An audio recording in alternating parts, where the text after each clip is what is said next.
there is always, or we are always wondering if the students should read in class or not. It's the huge debate, okay? So here, to read or not to read, that is the question. So what we found, it was that one teacher is for reading and one teacher thinks that to read is not necessary in the class. So what we are going to do is each of them is going to share their thoughts, and from there, everyone is welcome to support any of those debates, and let's see if we get any conclusion. Okay. So when I was asking Sharon about participating today, that is what she told me about reading. So Sharon, all yours. I don't know if you want to read what you told me or if you just want to extend your explanation. Everything is on your hands now. Okay, hi everybody. Yeah, I've got my comment was that from my 28 years of experience, students learn faster and better when they vocalize.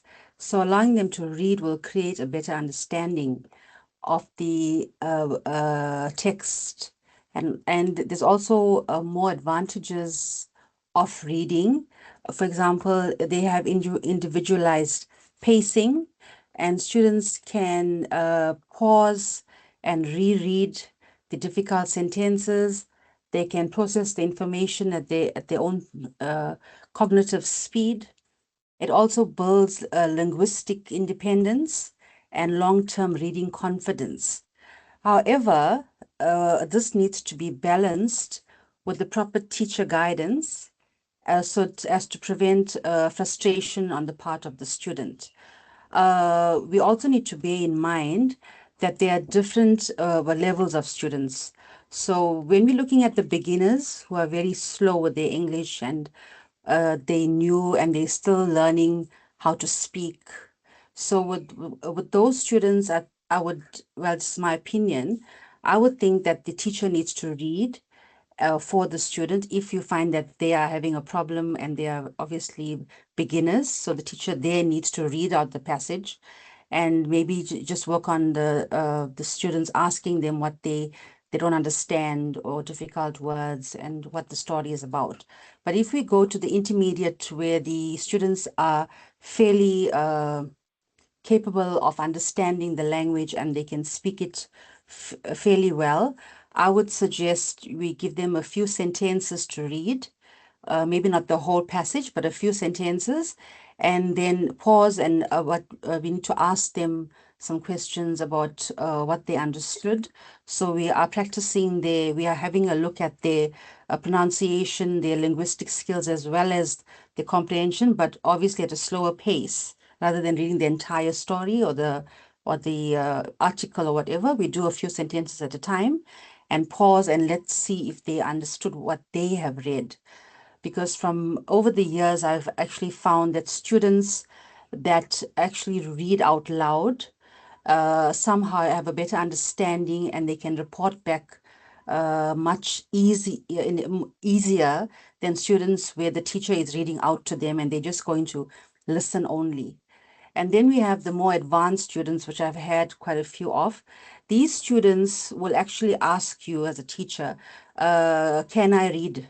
They are more eager, are fully capable of reading fluently and on their own. So for those students, I would suggest that we let them read the entire story, and you either can stop them where they have a problem with pronunciation, or at the end of the article or passage, we can actually tell them, okay, this is a word that needs to be pronounced like this, and ask them about the meanings of certain words that they don't understand.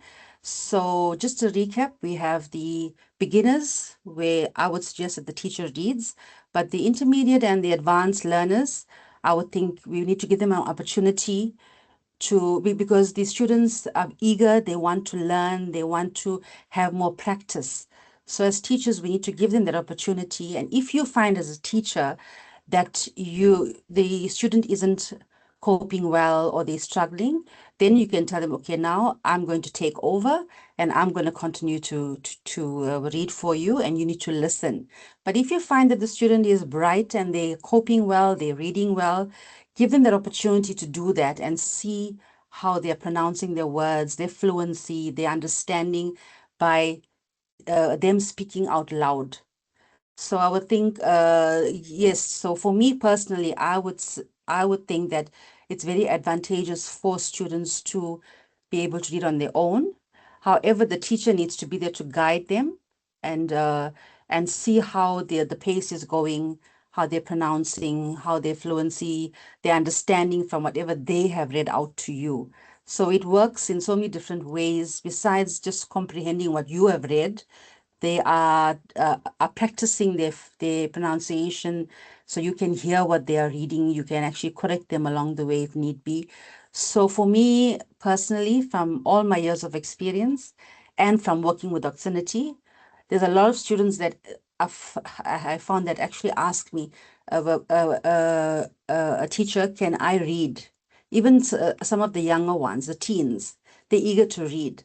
So I know we were told not to for the teacher to read out, but sometimes I do actually allow it, and I've found that students are doing so much better when it comes to my lessons if I give them a chance to read a few lines at least, and they're very enthusiastic. They are excited to read. They actually want to practice more. So yes, so I think that's my input in terms of all the different levels and the advantages of involving the student in the actual reading out loud. So thank you. Is there any questions on, unless the other person wants to give their opinion, and then we can go into Yeah, questions? All right. I think that is Thank you, better. everybody, for listening. Thank you, Sharon. So I think that is better if we go into Wiseman, and then everyone can say whatever they want to. Okay, Wiseman, I don't see you, but I know that you are there. Yeah, I'm right So here. Thank you, Maria. that is what you told me yesterday when Yeah, we were. that was a yes. Hi, everybody. I hope you're well. And thank you, Sharon. That was very insightful. That was very amazing. Thank you so much. And I actually do agree with most of what you said. So according to the Oxinity methodology, the student doesn't read. But like you said, it depends on the situation. For example, what Maria wrote for me, there's a P5 student who's a very, high level student. He doesn't like listening to me read, so he likes to participate and he likes reading. He's very proactive, but at the same time, reading for the students is very helpful because it's all about the teaching model. It's all about the teaching language model. It helps them with the pronunciation, like you said, the stress, the rhythm, the intonation, and all those devices, they help. And another reason why I think it's also very helpful, in addition to what you're saying, Sharon, is that since Oxinity classes are fast-paced, it does help with the time management as well. Yeah, it helps with the time management to some extent, reading for the students. Yeah. I think you said the bulk of it though. So it's a bit of a balance. It's a bit of a balance, being adaptable, seeing what need the student has and when they need it. But the core principle that we have, obviously, I think we all know this is the student doesn't read, but circumstances vary. If somebody's got a very high proficiency level, you let them, grab the reins a little bit, let them tangle around with the grammar and the pronunciation, then be ready to swoop in and rescue them. Yeah. Thank you so much, everybody. That's all that I have. Are there any questions, additions, subtractions, differentiations? Yeah, Thank you, Wiseman. Yeah, I you're like that welcome. differentiation. Who wants to say something different? Raquel, you're a student, so let's see what the student Yeah. thinks. Well, I don't know if it's only in my case, I don't know. But I feel that when I read, I focus on the pronunciation. But if you read, I focus on the comprehension. I think that this is the big difference between if I read or if you read. For me, I prefer that you read because I could listen the words, listen the pronunciation, and I can focus on the comprehension of the text. That's all. Thank you. Let's see, because I see many hands up, so that is good. The first one is Wiseman. All right, thank you, Maria. That's a very interesting point, Raquel. Very interesting. I think you're right. Real life conversations, there isn't like a script on Wiseman's forehead with words to read for what he's saying. It's all about communication. So I think you're right. Comprehension is a very key important part. That's why we emphasize reading more than letting you all read. So I think you're 100% right. So it's a bit of both, but emphasizing the reading part for the teacher is very important. It helps them understand when somebody's talking to them, and they can, be adaptable. They get to know how to respond in real time in real life situations. So that's a very important point, Raquel. Thank you for that point.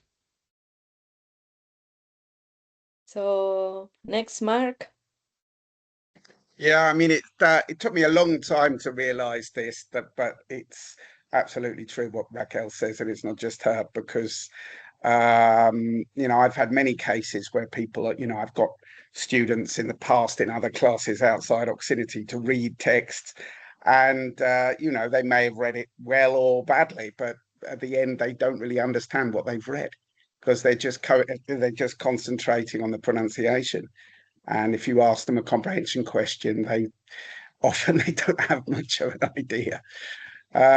So it is good. I mean, I think we do have limited time. I have some classes outside Oxinity, and I've got one student. With what we do is I read the text paragraph by paragraph, and then she reads it after me.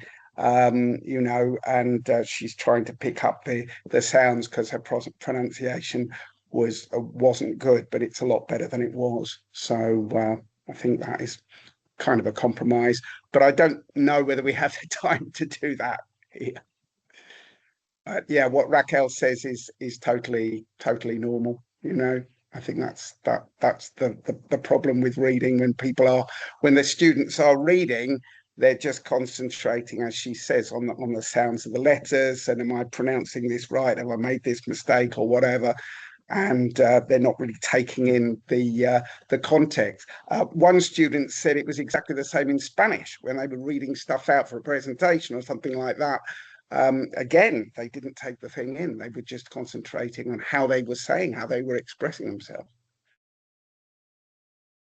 That's my piece. Next. Thank you, Mark. Next, Sharon. All right.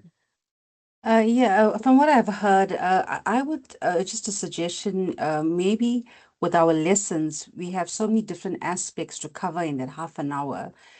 If we just maybe focus on, if we're doing comprehension, either speaking or listening, we call it listening or speaking comprehension. So a student can either, as Mark said, you could read for them first if you find that they're struggling, and then maybe give the student a chance to read. But because we have so many activities in that one lesson, maybe if we just focus more, if we're doing a comprehension, then we do it differently, where, as Mark said, we focus a bit where if it's more understanding for the student, then you give the student a chance to read where they're learning pronunciation as they want to, and also you read, so it actually covers the understanding part of it for the student. So we can do a bit of both. It shouldn't just be cast in stone where we actually don't do it. Maybe do a bit of both, and we shouldn't have to cover so many activities in that half an hour. If it's going to help the student to understand and pronounce and speak, then we need to focus on that part maybe more in that lesson, and maybe just cover one or two other things, but that should be the focus of the lesson, if that's what we want to achieve. Just something that I wanted to add. Thanks. Thank you. Next, Fatima. Hi, everyone. Yeah, very interesting. So I'm just trying to figure out, if you have 3 students in the class, all the same level, but they might not have the same level of reading. Can you imagine one student doing well, the second one is busy decoding words, and instead of understanding the text, the student is just trying to read word by word with an unnatural rhythm? Then you get the next student might be not very confident to read and says, okay, I don't want to read. So I think the reading sometimes can become very monotonous if you have if it's overused in the classroom. And I also think some students will rely on the text for answers instead of answering naturally. So we can work out whether they understood the text. The students that are fluent obviously will do well and might get the concept of the text or not. So it's a very fine line. Reading, I know reading, I had my own reading school, so I know students understand better, but in our ESL lesson for 30 minutes, I wouldn't try to push the reading with my students. We want to get them to answer naturally. Okay, thank you. Thank you, Fatima. Yeah, that is a real case that doesn't happen in any class. Mm. Good. So, Cheryl, then I see that you have just raised your hand. Yeah. Hi, Maria. So I'm just going to go back to, I totally agree with Fatima, and I'm going to go back to Sharon. The thing is, if we have a full comprehension lesson for 30 minutes, and as we were saying, like what Fatima was saying, each student is going to read, that lesson is going to be boring. The rest of the students are going to be the ones that are, okay, not shy enough, or the ones that are good at speaking or reading, they're going to do well in that lesson. But the ones that are not so good, it's going to be boring for the ones that are very good. So yeah, having a lesson, full comprehension lesson, is not going to work, especially if you have 2 or 3 students in the class. Unless you're having 1, it's perfect. But yeah, 2 or 3, no. Sorry, that's just my opinion. Thank you. Good, thank you. Thank you. Well, we get more opinions. I love it. So, Sharon. Thank you. Yeah, I just wanted to add that it shouldn't be, as I mentioned, it's at the discretion of the teacher. So if you already began your lesson and you find that as you're interacting with the students that, okay, the one student is a bit weaker in terms of their speaking English and the other one is better. So as a teacher, we need to use our discretion as to whether we should in what you call that particular lesson, if we should actually allow all the students to read, or we should do it for them. So it shouldn't be cast in stone where you have to do it for every lesson. As I said before, as a teacher that has experience, you use your discretion as to when to allow it and when not to allow it. But we should be given that choice to actually make that decision as you are going into the lesson, and as you're speaking to the students, they're interacting, you will pick up the students that are weaker with their speaking, the ones that are brighter, that can speak fluently. So as a teacher, it's up to you how you maneuver your lesson, if you actually want to allow it, if you think it's going to be beneficial for that lesson, or if you got a P5 and you find, okay, this guy is very well spoken, he wants to read, I'm going to allow it. If you find weaker students that you find having a problem about vocalizing the English, then obviously don't. So I would think it should be left to the teacher to decide if they want to or if they don't want to include the student in their part of their reading. Just my opinion. Good, thank you, Sharon. Sonia, that you teach many kids. Let's see if you mention something about kids. No, hello, good morning. Okay. No, I was not going to. So kids, no, kids, well, with kids, sometimes I do that. Now that you mention kids, the ones that I know that they read well. I have a couple of kids that have a quite a good reading, and I like really small text, and I like them to repeat, because I read first, and if we have time, and because they are alone. Okay, that's what I was going to add. I only do that if I have only one student in class. So with adults, if I have 60 minutes class, typically we have a little more time and we can do that. And I have some students that really want to read, but only with 60 minutes class. With kids, because the texts are really short, and if they are alone, again, sometimes, and teenagers, because I know that they like to repeat, and if they feel comfortable, I ask them to read. So I agree with Sharon. So I think that we need to understand the student that we have in front of us, and of course the time that we have. But if I have 3 students, I never ask them to read. Good, thank you, Sonia. So Cheryl Deng.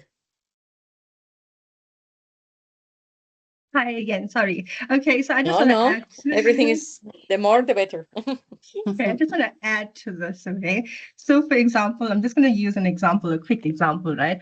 Maria is P5, right? And she's a bright student. I had maybe a couple lessons with her and I know she's good at reading.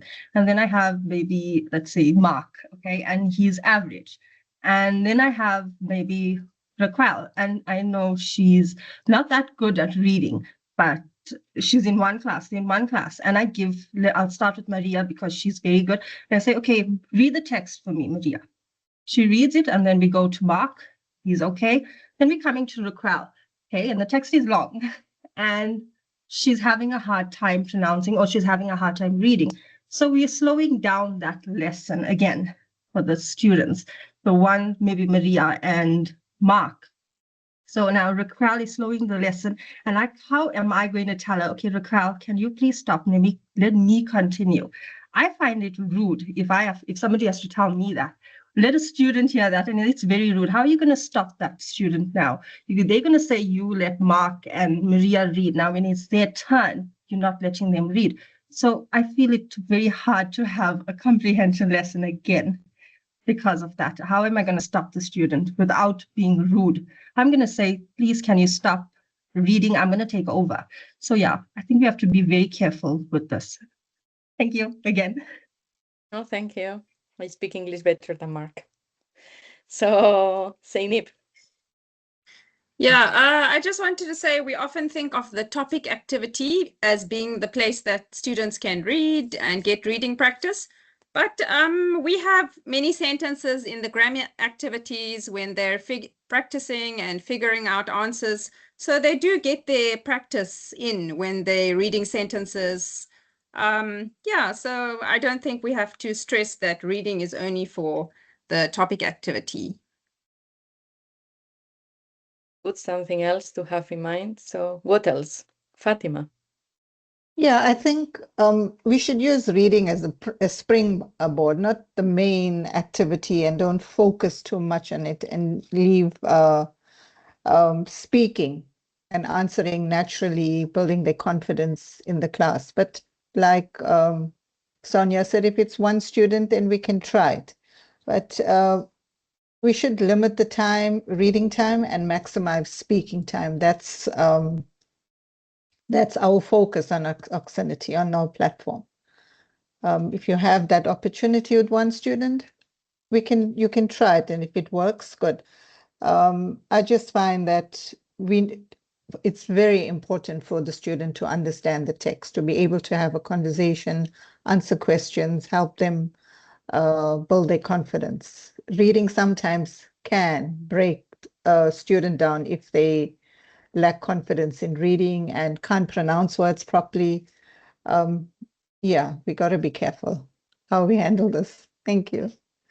Thank you, Fatima. Sharon. I'm just going to say this again, and I don't know whether it's still my point of view in terms of as a teacher, you get to decide. And I think with Oxinity, we have that flexibility as teachers because we trained, we are qualified to do what we do. So we need to be given that flexibility to actually decide with the students. If you have 3, okay, it's too much, I won't do this. If I have 1, okay, I'm going to do this. But it shouldn't be cast in stone that we cannot, or we should not let students read. As teachers, we should be given that flexibility to decide while we are in the lesson to see how it's going, and then we can decide if we should or should not ask the student to read. We should be given that choice. I think that's my point as well. Thanks. Jonathan. Actually, this is one of the best debates we ever had here in Oxinity, so thank you so much. What I've heard in both cases, against and in favor of letting people read, I completely understand.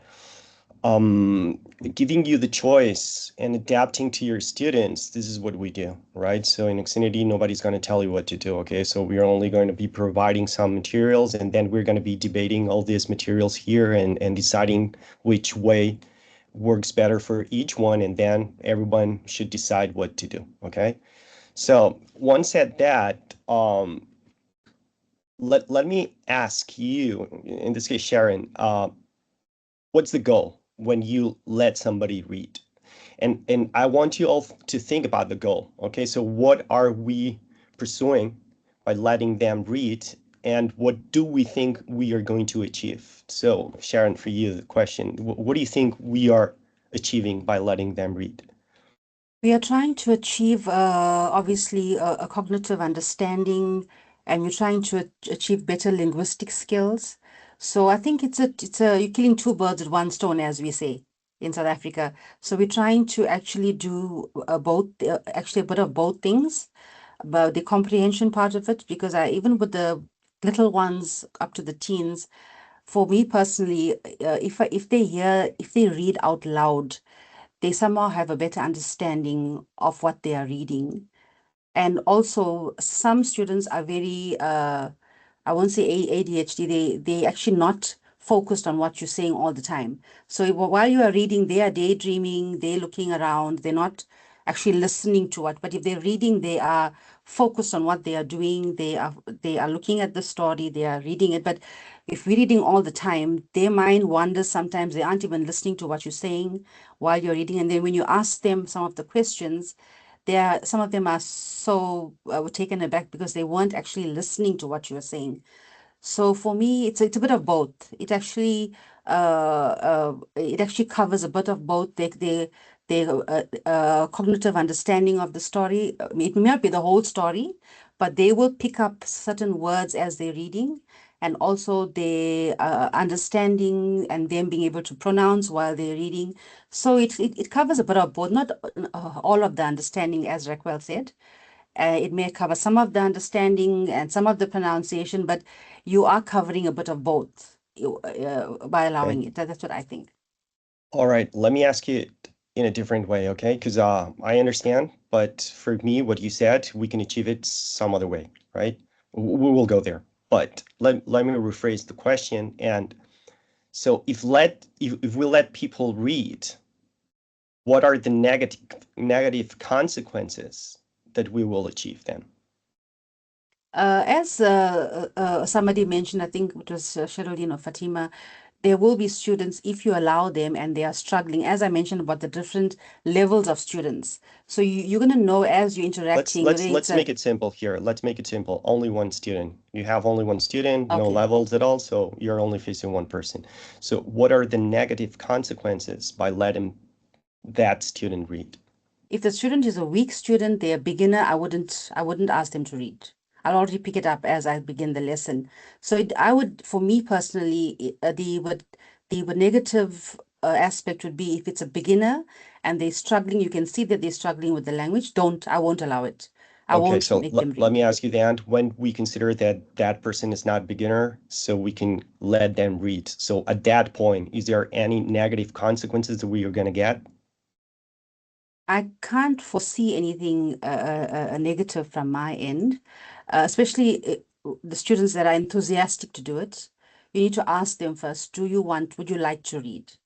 Would you like to read? If they say they don't want to read, maybe they're shy, they don't want to contribute, then it's fine, I will read.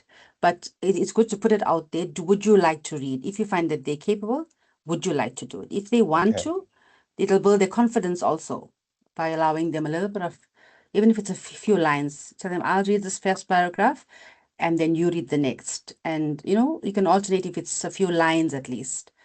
But it's going to help with their confidence as well. All right. Okay. So for me, the purpose or the goals that we're trying to achieve by letting people read, we can get them by doing something else. For instance, if we go and read, we will go and get the comprehension part aside, right? So the problem of reading and comprehending what they're reading, okay, it's not about the text itself and the words, but probably the knowledge that they probably might need, okay? Now, there is a big problem in English in terms of pronunciation, right? So the problem is that people think sometimes that we can fix that by letting people read and then we focus on the pronunciation. And I think it really goes the other way around. So you wouldn't go to a kid without knowing any English at all and trying to make that, as you said, okay, beginners, all right? So if you're not going to let beginners read because they don't know how to, okay, the problem that I many times face here is that even P5 higher level students, they don't know how to pronounce the words that are written. Now, if you try to fix that by letting them read, it's so much harder than if you make them understand how words are pronounced and later you show them how they're written. Okay, the process is completely different. It's much more easy, so it's easier for people to know how to pronounce things and then start reading in a certain or in a good way. Okay, so as it's been said here, of course they need to read, and when we are doing all these exercises, structure exercises, they will need to read, right? So at this point, I think pace is very important when we're considering, for instance, topic activities with this text. It should be like a short text, but I think it's much better for you to go and read it out loud, and they still can read it, so they can match what they're reading with what you're saying. And probably they will learn much more if they do that process than them trying to read. Okay, that's my consideration here. But again, this is a debate, okay? And there are a lot of people here, and each one of us thinks in a certain way. And then when you have to face a class, you will have to adapt and you will have to decide what to do. But many times, if you think about the goal that you're having in that moment, okay, you will decide in one direction or another. Okay, so for me, if you're trying to, for instance, achieve pronunciation, I wouldn't go by reading. If you're trying to achieve comprehension, I wouldn't go by reading. And the reason it's because, and I've experienced this with children, that if you don't let them read at all, once they know how to speak properly and with a really good pronunciation, you give them a text and they read it perfectly. Sometimes there's this word that they wouldn't go right, but then you explain, hey, this is this. Oh, okay. And once they fix that, boom, they don't go with that mistake again. Okay, so it is very important to know what are our goals and the way to pursue those goals in order to achieve them. And sometimes it's not the easy and what it's been or what we have done for many years. And many of us have taught English by reading. And in this case, it's the opposite. I speak, my mother tongue is Catalan, all right? So the way it is written, sometimes it's not how it's pronounced. So it is much better for me if I have to teach my daughter to go ahead and teach Catalan, and then after that to teach her how it's written. And when she reads it, okay, she knows how to pronounce it, okay? But going the other way around, it's a mess. And it happens with English all the time. So we have to be efficient here. So what I'm saying is that if you take a short path by you reading and then they making the effort or matching what you're reading of what they're reading, then probably they're going to be much faster. It's only something that I say you could try or not, if in case you want to, right? But you will see, okay? But honestly, the debate that I've heard here was great. So it's not imposing any ideas, but what I heard was a really good debate with arguments and stuff. So then your choice, okay? Excellent. Thank you very much, all of you guys. Thank you, Jonathan. So Zoe, more debate. I love it. Yeah, I'm just going to rock the boat now. I don't let anyone read. So, because it doesn't serve the purpose. They're paying for a lesson where they're going to learn how to speak. And also you could read the passage perfectly. You don't know what it means. So it's much better to go over the key points, the key words that are salient, that are relevant. That's the whole, that's the whole thing that you're trying to prospect, isn't it? So letting them just read, and you can read it wrongly, but they're paying to speak, to learn diction. So yeah, I could read a whole passage 3 times and not know what it meant. So that was my point too. So, and also my time at Tutor ABC, they weren't allowed to read. So I've been indoctrinated from the offset to I don't read, and they don't just read a passage. So I'm not a fan of reading either. Let me add something there, Zoe. I totally agree with you, but the purpose here is not that we teach only diction and to speak. But if you do so, if you do it the way you're doing, you will realize that they know how to read. Believe me. So it's not that we don't want them to read. I do want them to read. We need them to have the ability to read. But the way to achieve that, it's what you're doing. So finally, if you have had a person teaching for months, and then you want to try, go ahead and say, now, can you read this? And you will realize that the level of that person reading is the same level. It will match with the level of English that person has, not the other way around, right? So if you go for a P4, the level, if they don't read, will be a P4. But believe me, if you have a P5 and you've taught these people by reading, maybe the level of reading, it's not going to be a P5. It's going to be lower. And the reason is because they've been reading all their lives. So what it's in their mind, it's different of what they have to be producing, right? So, and then you said, okay, what's going on here? And the problem is that they've been reading for all their lives. So we have to change that. So if you don't let people read, that's the way they're finally gonna be reading perfectly. So I know sometimes it doesn't make any sense, but believe me, it's like, all right, so it's like if you have an English kid and they speak perfect English, and then how to make them read, it's so much easier because they already know how to speak it, right? And then it's writing. So reading and then writing it is exactly the same, right? So those are, for me, the good steps. It's first is ear, and then it's production, okay? Thank you, Zoe. Good, who is next? Cheryl Deng.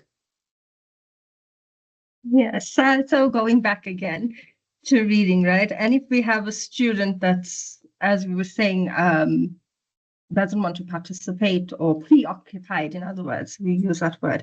And then you say, the question is, what makes you think if they're not going to listen to you or they're not listening to you while you're reading, what makes you think that if you give them a chance to read, they're going to be occupied now? They're not going to be occupied. So that question, sorry, if you don't mind, Maria, Sharon, what makes you think they're going to be reading that if they were not occupied when you were reading it? So, yeah. Can I answer that? I really like to know, sorry. Yeah, of course. No, it's fine. I think with me working with different ages over the years, if the student is actually engaged in a conversation or in an activity, they are naturally bound to focus because they are the ones that are actually speaking or doing an activity. So I would think for me, it'll be more beneficial. It'll be more of more benefit if the child or the student is actually participating physically, and instead of just sitting all the time and listening to what the teacher is saying. I was going to say something else about, yes, when it comes to the students, we have, I lost my train of thought now, but I had my hand up for something else that Jonathan was saying, but I can't actually recall what it was, but when I remember it, I'll come back. But yeah, to answer your question, I just feel if we have a student that is very disinterested or bored, generally with the teens, it happens sometimes. And oh yes, the question was, I do have a lot of students that say to me, can I read? I want to read.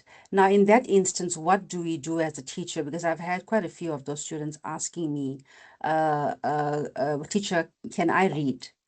So I just said it'll be rude to refuse them that opportunity because they are eager to and they want to do it. So even if it's a few lines, it may not be the whole article, but if they request it, I actually try and adhere to their request. I wouldn't want to refuse them, even though I'm leading the lesson, I'm the teacher. But if more of the older students, P4, P5, they ask me, can I read?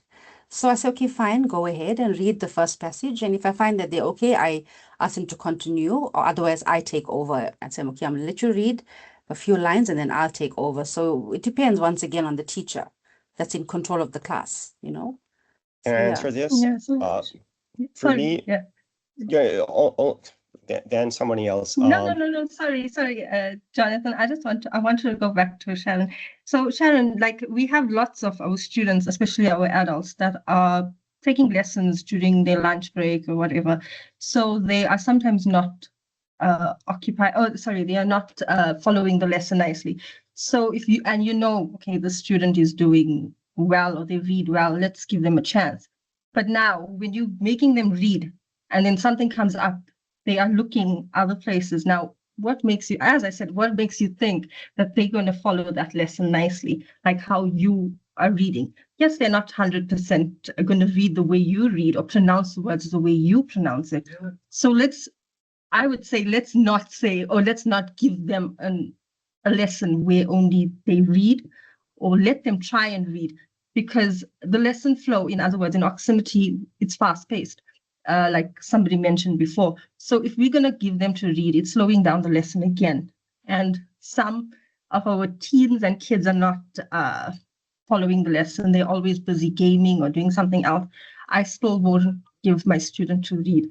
Whether Maria says, okay, we got it, or maybe Jonathan says, okay, we're going to start letting our students read. I'm sorry, this is just my opinion, but I would not let my student read because they are not. As a teacher, I think you can decide for yourself during your lesson how the pace is going, what's the student's level like, and I'm not saying it must be cast in stone, but as I said, we should be given that flexibility. If you decide you don't want to, fine and well. If I decide, okay, as a teacher, I feel, okay, the student is eager, they ask me to read, I will allow them a few lines. If Oxenity is giving us that leeway to do something like that, it should be up to the teacher to adapt, as I said, according to how you think. Obviously, teens and the little ones, it depends. If they are struggling, I won't let them read. So I, as a teacher, I will get to decide when and how. If you come to the activity, sorry, Sharon, vocabulary, right, for example, and there is some lines or there is some things that the students can read. So I give them an opportunity to read because students are supposed to be speaking more than teachers. So when it comes to the vocab in all my lessons, I give the student to read a few of those sentences, a few of the example sentences, so I can hear their pronunciation. This is where I test their pronunciation, but not when it comes to comprehension. That's totally out for me. Sorry, just my opinion. Yeah. Thank you, Shannon. When it comes to a reading, I would think besides vocab, it's a completely different situation when you're reading one sentence as compared to reading a coherent story and asking, okay, what did you understand by what you read? Just tell me one line of what you understood. So there is a coherent article or passage as compared to just a one line of vocab about pronouns or prepositions, and you're asking them a rule. It's just one line, but in a story, it's coherency. They're going to have to read coherently, and obviously the exclamation marks, punctuation. So it's more than that. It isn't just reading the one line in a language activity, I would think. Just my input. Okay, Jonathan, off to you. Actually, I can see now, I see the point. I totally agree with Geraldine, 100%. Okay, that's what I would do.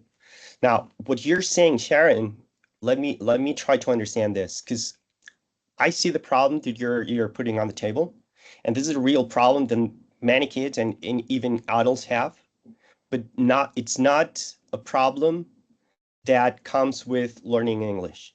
probably if you give them a text in their own language, they will have to face exactly the same problem of comprehension, okay?